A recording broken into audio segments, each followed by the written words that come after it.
राम कृपा करो हे कृपा निधान। जय सिया राम जय जय सिया राम। कृपा करो हे गुरु भगवान। जय सिया राम जय जय सिया राम। संकट मोचन जय हनुमान। मूकं करोति वाचालं पंगुं लंघयते गिरिं। यत्कृपातमहं वन्दे परमानन्दमाधवम्। जय जय श्री राधारमण जय जय नौल किशोर।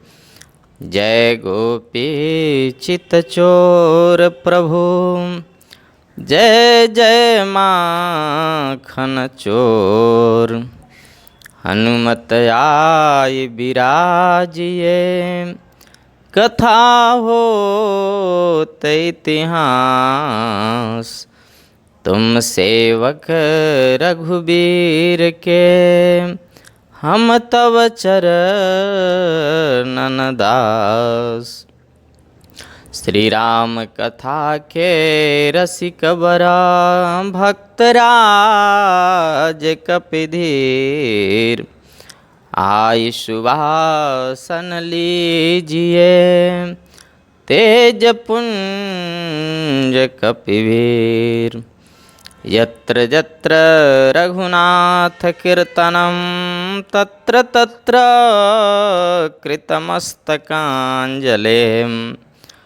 बाष्पवारी परिपूर्णलोचनं मारुतिं नमत राक्षसान्तकम्। ओम श्री गणेशाय नमः। श्री जानकी वल्लभो विजयते। ससीतराम लक्ष्मणाभ्यां नमः। लक्ष्मी नारायणाभ्यां नमः। राधा कृष्णाभ्यां नमः। हं हनुमते नमः। शाम्ब सदा शिवाय नमः। श्रीमद्गुरुचरणकमलेभ्यो नमः। परमेष्ठी गुरुचरणकमलेभ्यो नमः। सद्गुरुदेवरहाय नमः। देवरहाय दिगंबराय मंचासीनाय नमो नमः। कृष्णाय वासुदेवाय हरये परमात्मने प्रणतः क्लेशनाशाय गोविंदाय नमो नमः। ओम नमो नारायणाय। शान्ताकारं भुजगशयनं पद्मनाभं सुरेशं। विश्वाधारं गगनसदृशं मेघवर्णं शुभांगं। लक्ष्मीकान्तं कमलनयनं योगिभिर्ध्यानगम्यं। वन्दे विष्णुं भवभयहरं सर्वलोकैकनाथं। वसुदेवसुतं देवं कंसचाणूरमर्दनं। देवकी परमानन्दं कृष्णं वन्दे जगद्गुरुं। बोलो कृष्णं वन्दे जगद्गुरुं। प्यारे प्रभु प्रेमियों, पिछले सत्र के भागवत जी के सत्संग में हम लोग श्रवण किए कि नन्हे से बालक ध्रुव जी के सामने प्रभु खड़े हैं। बहुत देर तक जब ध्रुव जी नहीं कुछ बोले तो प्रभु ने अपना शंख उनके गाल में स्पर्श करा दिया और उनकी सोई हुई वाणी जागृत हो गई और बहुत सुंदर ध्रुव जी भगवान की स्तुति कर रहे हैं। दिव्य पीताम्बरधारी सुदर्शन चक्र लिए गरुणारूढ़ होकर के ध्रुव जी के सामने हरि अवतार में प्रकट हैं। और ध्रुव जी महाराज हाथ जोड़े हुए, जब वेद वेदांत का ज्ञान हो गया है इस 5 वर्ष के नन्हे से बालक को, सोई हुई वाणी जागृत हो गई है और स्तुति कर रहे हैं कि युन्तः प्रविश्य मम वाचमिमां प्रसुप्तां संजीवयत्यखिलशक्तिधर स्वधाम्ना। आहा, मेरे अंतः प्रविश्य धारक बन करके आपने मेरी प्रसुप्ता वाणी को आज जगा दिया प्रभु। जन्म जन्मांतर से सो रही थी वाणी और वास्तव में बात भी सत्य है। नेत्रों में देखने की शक्ति को लेकर आप न विराजें तो ये देख नहीं सकते। सुनने की शक्ति को लेकर के कान में आपका वास नहीं हो तो श्रवण चूहे के बिल के गड्ढे के समान ही रहेंगे, वो सुन नहीं सकते। प्रत्येक इंद्रियों में उसकी शक्ति को लेकर आप विराजित हैं, इसलिए वो इंद्रियां कार्य कर सकती हैं। वाणी में आप बैठते हैं तो वाणी आपके गुणों का गुणानुवाद गा सकती है, नहीं तो वाणी भी गा नहीं सकती। आपके द्वारा दी गई शक्ति से चंद्रमा प्रकाश देता है, सूर्य प्रकाश देते हैं, पवन चलती है, प्रकृति सब अपने अपने कार्य को करती है। सबके केंद्र बिंदु तो आप हैं नारायण। जिसको तुम जनाना चाहो वो जान पा सकता है, नहीं तो बहुत मुश्किल है। एक कथा मैंने संतों के मुख से सुनी। कोई महात्मा जी गांव के पास में आए और वृक्षों के नीचे आसन लगा के बैठे। बड़े त्यागी थे। हाँ, लोटा सोटा लंगोटा 3 के अलावा कोई चीज़ नहीं थी। गांव के लोगों को पता चला कि गांव के किनारे कोई संत आए हैं, सो बड़ी भीड़ लग गई महाराज। अब हमारे बहनों का नंबर तो सबसे आगे है, इनको तो पता चल जावे कोई भभूति देने वाला आया है। इनकी भीड़ तो महाराज देखने लायक होती है। बहनें भी गई, भाई लोग भी गए, पर सच्चे मायने में वो सत्संगी थे। लोगों ने कहा, बाबा हमारे गांव चलो ना, बगल में ही हमारा गांव है। आप जैसा संत आ गए, थोड़ी कथा सत्संग होगी, हम लोग सुनेंगे। महात्मा बोले, कथा वथा करना हमने छोड़ दिया है, अब कथा नहीं करते, भजन करते हम बस, हम किसी गांव में नहीं जाते। लोग बोले, नहीं महाराज जी बहुत इच्छा है, हम लोग बड़े प्रेम से सुनेंगे, आप पधारो। महात्मा जी बोले, बोलते हो तो मैं चलूँगा, लेकिन कथा करने से पहले मैं सब लोगों से प्रश्न करता हूँ।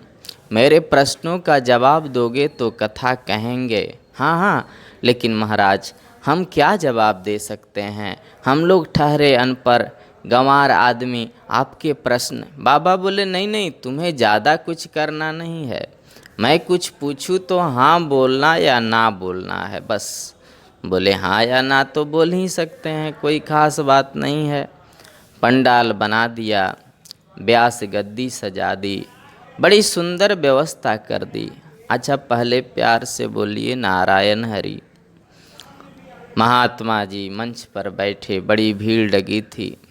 लोगों ने कहा, शुरू करो महाराज। महात्मा जी मुस्कुराए, हाँ भाई कथा शुरू कर रहे हैं, जवाब दोगे? बोले, हाँ महाराज पूछिए। बोले, भगवान हैं? भगवान हैं? अब जो कथा करा रहे हैं वो ना कैसे बोले। हाँ महाराज जी भगवान हैं, भगवान तो हैं ही हैं। बोले हैं। कमंडल उठाई और भीड़ में होके निकल गए। लोग बोले जा कहाँ रहे हैं बाबा। जनता दौड़ी पीछे आकर के वो तो बैठ गए अपने जथावत वृक्ष के नीचे। बाबा आपने कथा नहीं सुनाई। बोले अब क्या सुनाऊं। मैंने पूछा भगवान है, तुमने बोला है। अब तुम जब ये जानते ही हो कि भगवान है तो फिर कथा क्या सुनाएं। यही तो कथा में कहना है। लोग बोले तो बहुत विचित्र बात है, इतना बड़ा पंडाल बनवा लिया और कथा नहीं सुनाई। सरपंच जी के घर पर बड़ी भीड़ लगी, एकदम महाराज कथा नहीं सुनाई। एक बूढ़े बाबा पगड़ी वाले बैठे थे, बोले देखो पहुंचा हुआ संत है, कुछ भी सही इन्हीं के मुख से कथा सत्संग करनी है। बोले तो फिर चलो, फिर मनाते हैं बाबा को। सरपंच बोले मान लो हम बुला लाए उनको और कल आकर के फिर पूछे भगवान है तो क्या जवाब दोगे। बोले हम सब कल कह देंगे भगवान है ही नहीं, फिर तो बताएगा कथा। हम कह देंगे भगवान है ही नहीं तो कथा सुनाएंगे। महात्मा जी के पास गए बड़े खुश हो के, बाबा आ गए देखो। प्रश्न हाँ हाँ महाराज करना, प्रश्न जवाब देंगे, पर आप कथा सुनाओ। मंच पर बैठे महात्मा जी बोले बताओ भगवान हैं। लोग बोले नहीं हैं, ये भगवान जैसा कुछ होता ही नहीं दुनिया में, ऐसे ही चल रही है दुनिया, आप तो कथा सुनाओ। महात्मा जी बोले लेकिन कल तो तुम लोग बोल रहे थे भगवान हैं और आज बोलते हो नहीं हैं। बोले कल हम अज्ञानी थे, अब रात रात में हमको ज्ञान हो गया है, भगवान जैसा कुछ है ही नहीं, आप तो कथा सुनाओ। महात्मा जी ने कमंडल उठाए और भीड़ के बीच में होकर निकल गए। लोग बोले भैया ये तो फिर गए, दौड़े दौड़े आए, आपने कथा नहीं सुनाई बाबा। बोले अब क्या सुनाऊं कथा, मैंने पूछा भगवान है, तुमने कहा भगवान जैसा कोई चीज़ है ही नहीं। अरे भगवान नहीं है तो कथा भी नहीं है, भगवान होते तब तो कथा होती। राम जी हैं इसलिए उनकी कथा है, कृष्ण हैं इसलिए उनकी कथा है, परम्बा जगदम्बा भगवती हैं इसलिए उनकी कथा है। भगवान नहीं है तो कथा भी नहीं है, बात खत्म। लोग बोले महात्मा बहुत देखा पर ऐसा नहीं देखा। सरपंच के घर रात 2 बजे तक फिर मीटिंग चली। बूढ़े बाबा बोला कुछ भी हो जाए कथा इन्हीं के मुख से सुननी है, पहुंचा हुआ संत है। लोग फिर गए, बोले सरपंच जी कुछ करो भैया। सरपंच ने कहा कल फिर आ गए और फिर महात्मा ने पूछा तो आधे बोलना है और आधे बोलना नहीं है, फिर तो सुनाएंगे। अब महाराज फिर गए बाबा के पास, उनसे बड़ी प्रार्थना करी। संत बोले चलो आता हूँ, मेरे प्रश्न का ध्यान रखना। बोले पूरा ध्यान करके आए हैं, आज तो भीड़ सबसे ज़्यादा थी। महात्मा जी ने कहा हाँ जी बताओ भगवान हैं। आधे लोग बोले नहीं हैं और आधे लोग बोले हैं। अब दोनों ओर भीड़ खड़ी हो गई, दोनों पार्टी, आधे कहते हैं नहीं हैं और आधे कहते हैं, और हाथ उठा उठा करके नहीं हैं और हैं जैसे नेता लोग नारे लगवाते हैं ना। महात्मा जी ने मौका देखा और कमंडल लिए भीड़ के बीच में होके निकल गए। लोग बोले बाबा तो गया, दौड़े दौड़े आए महाराज आपने कथा नहीं सुनाई। संत बोले अब क्या सुनाऊं कथा, महाराज इतना सुंदर पंडाल बनवाया और 3 दिन से खाली पंडाल पड़ा है। महात्मा जी ने कहा सुनो, जो लोग ये कह रहे हैं भगवान हैं मेरी दाहिनी तरफ खड़े हो जाएं, और जो ये कह रहे थे कि भगवान नहीं है मेरी बाईं तरफ खड़े हो जाएं। आप कहते हो भगवान हैं, बोले जी। आप कहते हो भगवान नहीं है, बोले जी। तो जो ये जानते हैं कि भगवान हैं वो नहीं जानने वाले को बता दो, गांव की बात है गांव में ही निपट लो, मेरी क्या ज़रूरत है। लोग चरणों में गिर पड़े, बाबा क्यों तंग करते हो, 4 दिन से कथा क्यों नहीं सुनाते, सत्संग करने का मन था। महात्मा जी बोले मैं परीक्षा ले रहा था, पास हो गए तुम, अब आओ अब सुनाऊंगा, अब ज्ञान की गंगा बहेगी। महात्मा जी बड़े प्यार से बोले, ध्यान दीजिए, बड़े रस की बात, कि जस्या मतम तस्य मतम, जस्या मतम तस्य मतम, मतम जस्य न वेदत, अविज्ञातम विजानीताम, विज्ञातम अभिजानिताम। एक श्लोक में सार बता दिया। महात्मा जी बोले, जो ये कहता है मैंने भगवान को जान लिया, शायद वो नहीं जान पाया, और जो ये कहता है कि मैंने भगवान को नहीं जाना, शायद वो जान रहा है। क्योंकि अभिज्ञातम विजानताम, विज्ञातम अभिजानताम। भगवान को जानने वाला बता नहीं सकता कि वो कैसा है। बहुत ध्यान देने की बात, भगवान को जिसने जान लिया उसकी वाणी बंद हो जाएगी, क्योंकि उसमें सामर्थ्य नहीं रह सकती ये बताने के लिए वो कैसा है। सूरदास जी अपना अनुभव बताते हैं कि जोगु गो गुण खाए, मुख स्वादन काहू बतावे। अच्छा, मैंने जान भी लिया तो जानने के बाद भी नहीं बता सकता कि वो कैसा है।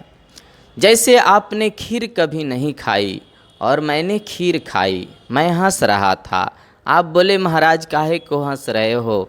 हमने कहा खीर खाई है हमने तो। आप बोले कैसी होती है खीर? मैंने कहा गन्ने के रस जैसी मीठी होती है। अब आपने कभी गन्ना का रस भी नहीं पिया, फिर आप बोले कैसी मीठी? अरे मैंने कहा शहद जैसी मीठी होती है। आपने कभी शहद भी नहीं खाया था। और बताओ ना महाराज जी कैसी मीठी होती है?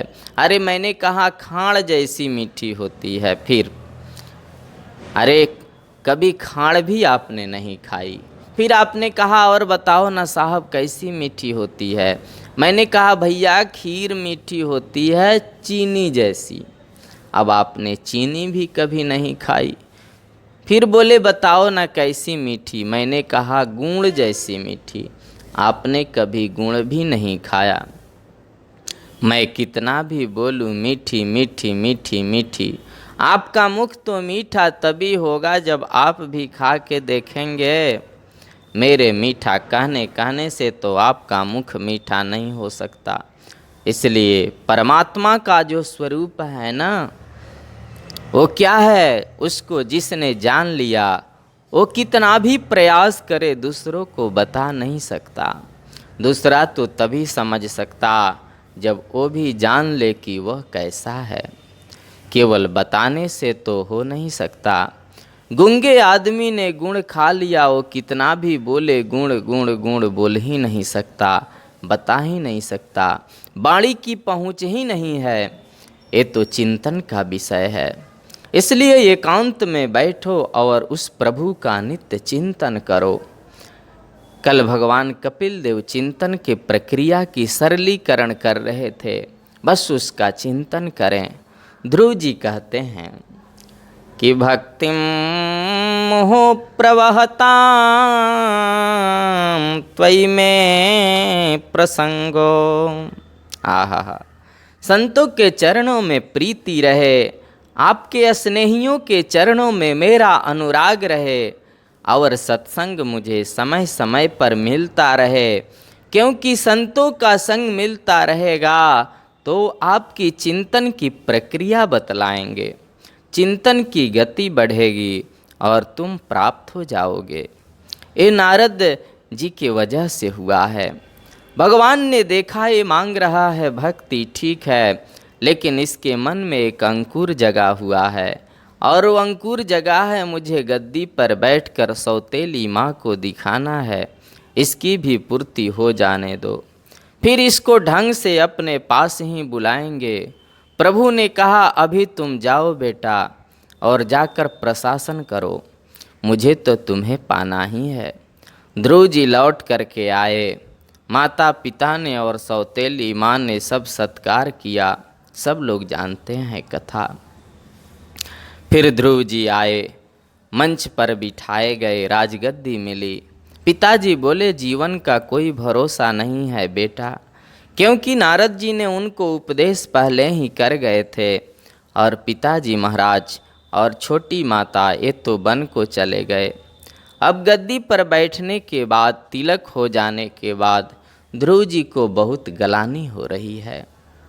समाधिना नैक भवे न जत्पदम विदुः सनन्दादयोर्ध्वरेतस मासैरहं षड्भिरमोख्यपादयोस् छायामुपेत्यापगतः पृथंग मते। बहुत बड़ी गलती हो गई मुझसे। अहो बत ममान आत्म्यम मंद भाग्यस्य पश्यत भवच्छीदः पादमूलम गत्वा जाचे जदंतवत। मैंने प्रभु को पा करके संसार को मांगा नहीं था, पर मन में तो था। आप ऊपर से क्या कर रहे हैं उसका इतना असर नहीं होता, जितना मन में आपने सोचा उसका हो जाता है। भगवान का कनेक्शन तो सीधा वही है ना। और ध्रुव जी महाराज बड़े चिंतित हो गए। इनके छोटे भाई जो उत्तम थे ना, सौतेले भाई, ये कुछ उदंड प्रवृत्ति के हैं। वन में जा कर के जक्षों के बगीचे को उजाड़ने लगे। उन्होंने मना किया, नहीं माने तो वर्जन में युद्ध हुआ और युद्ध में मारे गए। इतना क्रोध आया ध्रुव जी को, सेना और अपने आयुधों को लेकर के जक्षों की सेना पर टूट पड़े। भगवान का दर्शन जिसको हो जाए, क्या उसके मन में क्रोध आना चाहिए? हम 2 मिनट इस पर चिंतन करेंगे। परमात्मा का दर्शन जिसको प्राप्त हो जाए उसके मन में क्रोध तो आना ही नहीं चाहिए। ध्रुव जी को प्रभु मिले हैं, बहुत सामने रहे हैं, फिर एक क्रोध में भरकर जक्षों को मारने दौड़ पड़े। अकेले एक उदंड भाई के बदले हजारों निरपराधों को मारने के लिए ध्रुव जी दौड़ पड़े। मन में क्रोध क्यों आया? और यदि क्रोध आया तो फिर दर्शन का मतलब क्या हुआ? बड़ी विचित्र बात है। संत महापुरुष कहते हैं, ध्रुव जी को भगवान तो मिले थे, पर अभी सत्संग नहीं मिला था, क्योंकि भगवान के दर्शन से भी ज़्यादा महत्व सत्संग का है। ध्यान रखें। बिल्कुल भागवत जी के बल पर बोल रहा हूँ। जय श्री कृष्णा, नारायण हरि। भागवत जी में तो यहाँ तक लिखा है कि तीर्थ में सेवन करने से, तीर्थवास करने से भी लाभ उतना जल्दी नहीं होता। नहीं अभयानि तीर्थानि न देवा मत्सलामः। तीर्थ में वास करने से लाभ उतना जल्दी नहीं होता। मूर्ति में परमात्मा की पूजा करने से लाभ होता है, पर उतना जल्दी नहीं होता। लिखा है, ते पुनंत्युरु कालेना, ये पवित्र करेंगे लेकिन टाइम लगेगा। पर सत्संग तो 1 मिनट में ही जीवन को बदल देता है। बोलिए नारायण हरि। सत्संग 1 मिनट में जीवन को बदल देता है। हमने एक लंदन के डॉक्टर की बात सुनी। वो कह रहे थे कि हमारा पेट तो कब्रिस्तान है। क्या मतलब? कितने बकरे खा गया, कितने मुर्गे खा गया, सबकी कब्र बनी है मेरे पेट में। पर कथा सुनते सुनते, सत्संग करते करते जीवन में परिवर्तन आ गया और मैं प्योर वेजिटेरियन हो गया। अब तो मैं प्याज भी नहीं खाता। सत्संग से जीवन में परिवर्तन आता है। अब इस्कॉन के माध्यम से देखें, इस्कॉन ने आज कृष्ण भक्ति का पूरे विश्व में इतना प्रचार प्रसार किया। इस्कॉन वाले यहाँ से भी जुड़े हुए हैं। जो कभी मांस भक्षण भी करते थे, जो सुरापान भी करते रहे होंगे वो अंग्रेज लोग, अब उनके हाथ में माला झोली देखें आप, गले में कंठी देखें, तिलक लगाते हैं। उनकी स्त्रियों को देखते हैं तो लगता है मीराबाई हैं क्या। मैं कई ऐसे सुना है अंग्रेज़ों के बारे में जो चाय भी नहीं पीते। बोलो किसकी कृपा? ये सत्संग की कृपा, भागवत जी की कृपा, गीता जी की कृपा, रामचरितमानस की कृपा, सत्संग की कृपा। सत्संग जीवन को बदलता है। और भागवत जी में तो यहाँ तक लिखा है कि तुलया मलबे ना पी न स्वर्गम न पुनर्भवम कि भगवत संगी संगस्य मर्त्यानाम किमुताशिषः। ऐसा वर्णन है। एक संग भी सत्संग का मिल जाए किसी अच्छे विद्वान पुरुष का, उसके बराबरी स्वर्ग नहीं कर सकता, मुक्ति भी नहीं कर सकती। न स्वर्गम न पुनर्भवम। गोस्वामी जी ने लिखा है कि वो हनुमान जी गए थे न लंका में, तो माता जी मिल गई, लंकनी मैया मिल गई, बोली मैं तुमको खा जाऊंगी, मेरा भोजन हो तुम। और हनुमान जी को चोर कहा। हनुमान जी को चोर कह के उनके खाने के लिए दौड़ी, तो हनुमंत लाल ने मुष्टिका एक महाकपिहनी। तो हनुमान जी ने मुष्टिक प्रहार, आशीर्वाद देते हैं ना ऐसे, तो जरा सा मुष्टिक प्रहार किया सो उसकी मति बदल गई। और वहीं लंकिनी जो खाऊं खाऊं कर रही थी, अब क्या बोलती है कि तात मोर अति पुण्य बहुता देख्यूं नयन राम कर दूता कि तात स्वर्ग अपवर्ग सुख धैर्य तुलायक अंग तुलनता ही सकल मिली जो सुख लो सतसंग। लंकिनी बोलती है, ये भागवत जी के इसी श्लोक का ट्रांसलेशन है पूरा। भागवत के 70% श्लोकों का हूबहू ट्रांसलेशन है रामचरितमानस जी में। बिल्कुल एक एक शब्द का अर्थ। करीब भागवत के में उपदेश के और भक्ति के और ज्ञान के करीब 70% श्लोक है, जिसको गोस्वामी तुलसीदास जी ने बिल्कुल ट्रांसलेट कर दिया है रामचरितमानस जी में। तुलया मलबे नापि ना स्वर्गम न पुनर्भवम भगवत संगी संगस्य मर्त्यानाम किमुताशिषः तात स्वर्ग अपवर्ग सुख धैर्य तुलायक अंग तुलनता ही सकल मिली जो सुख लो सत्संग। बिल्कुल ट्रांसलेशन है। 1 मिनट का जो सत्संग है, उससे जीवन जितना लाभ मिलता है जीवन में, उतना लाभ स्वर्ग और वैकुंठ में भी नहीं है। बोले इसका मतलब तो ये हुआ कि आप ये बताना चाहते हैं कि भगवान के दर्शन से भी ज़्यादा महत्व सत्संग का है? बोले हैं ही। भगवान का दर्शन करने वाले भी क्रोधी रह सकते हैं। दुर्योधन कम से कम 200 बार से अधिक तो कृष्ण से मिला ही था। दुर्योधन ने अपने जीवन में 200 बार से अधिक तो दर्शन किया ही था, पर क्रोध को जीता क्या?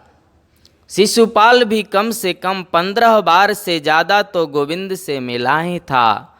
भगवान के दर्शन के बाद भी क्रोध को जीत लिया, ऐसा बहुत कम होता है। पर सत्संग से क्रोध पर विजय प्राप्त होती है। मतलब एक कि सत्संग जीवन में आमूल परिवर्तन है। यद्यपि दर्शन का अपना महत्व है, पर परिवर्तन का जहाँ तक प्रश्न है तो सत्संग क्रांतिकारी परिवर्तन करता है।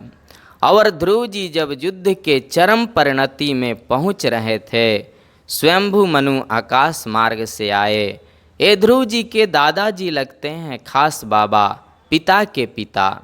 और स्वयंभू मनु तो 12 भागवतों में एक भागवत हैं। उन्होंने आकर के ध्रुव जी को क्या मार्मिक उपदेश दिया है कि नायम मार्गो ही साधूनाम ऋषिकेशानुवर्तिनाम। जिस मार्ग पर तू चल रहा है बेटा, ये ऋषिकेश के अनुवर्ती भक्तों का मार्ग नहीं है।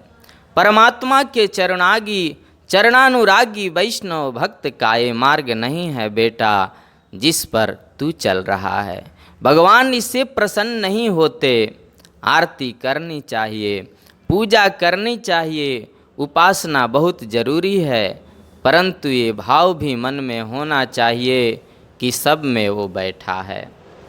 एक नूर से सब जग उपजा, कौन भले को मंदे। सदगुरु नानक देव जी गुरु ग्रंथ साहब में कह रहे हैं कि सब में वो समाया है, अब उसी में सब प्रगट है, उसी से सब प्रगट है।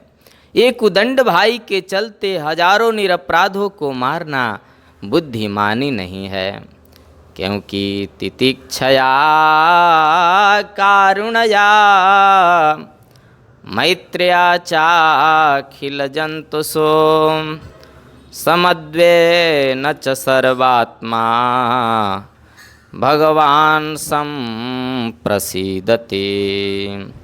प्रेम से बोलिए आनंद कंद भगवान की जय, सदगुरुदेव भगवान की जय, देवराहा बाबा सरकार की जय। जय जय श्री सीताराम। नमः पार्वती पतये, हर हर महादेव शंभो।